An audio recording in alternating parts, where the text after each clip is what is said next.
আজ আমরা চলে এসেছি বইগ্রামে। কিন্তু আমি মহারাষ্ট্র বা কেরালাতে আজ কিন্তু দাঁড়িয়ে নেই, আমি দাঁড়িয়ে রয়েছি পশ্চিমবাংলায়। এই দুটো রাজ্যের পর আবার বইগ্রাম আমরা দেখতে পেলাম পশ্চিমবাংলার উত্তরবঙ্গের আলিপুরদুয়ারের কালচিনি ব্লকের পানিঝোড়া গ্রামে। কেন নামকরণ হয়েছে বইগ্রাম? কারণ এই গ্রামের প্রতিটি বাড়িতেই গড়ে উঠেছে এক একটা ছোট্ট লাইব্রেরি। আজকে ডিজিটালের যুগে পুরো বিশ্বকে যখন মুগ্ধ করেছে মোবাইল ফোন, সেই সময়ে দাঁড়িয়ে বাংলার এই গ্রামকে আজ মুগ্ধ করেছে বই। প্রত্যেকটা লাইব্রেরিতে সংগ্রহ করা হয়েছে বিভিন্ন রকমের বই। শিশু থেকে বয়স্ক প্রত্যেকেই আজ হাতে তুলে নিয়েছে বই। আমরা গ্রামের মানুষদের সঙ্গে কথা বলে জানতে পারলাম তাদের শিক্ষার ধাপকে অনেকটা এগিয়ে দিয়েছে আজ এই বই। এখানকার গ্রামের কোনো শিশু কিন্তু আজ ঘরে বসে থাকে না, বইয়ের টানে তারা ছুটে যায় স্কুলে।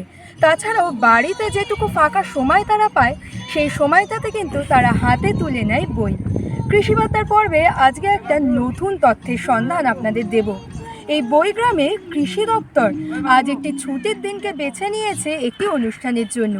এই অনুষ্ঠানে গ্রামের মানুষদের হাতে সাতসার পক্ষ থেকে তুলে দেওয়া হচ্ছে বিভিন্ন কৃষি সম্পর্কিত বই।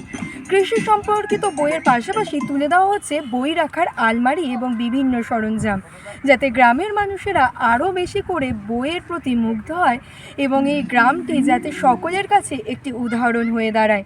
আমরা এই ছুটির দিনে কৃষি দপ্তরের এরকম এই উদ্যোগকে কৃষি বার্তার পক্ষ থেকে জানাই কুর্নিশ।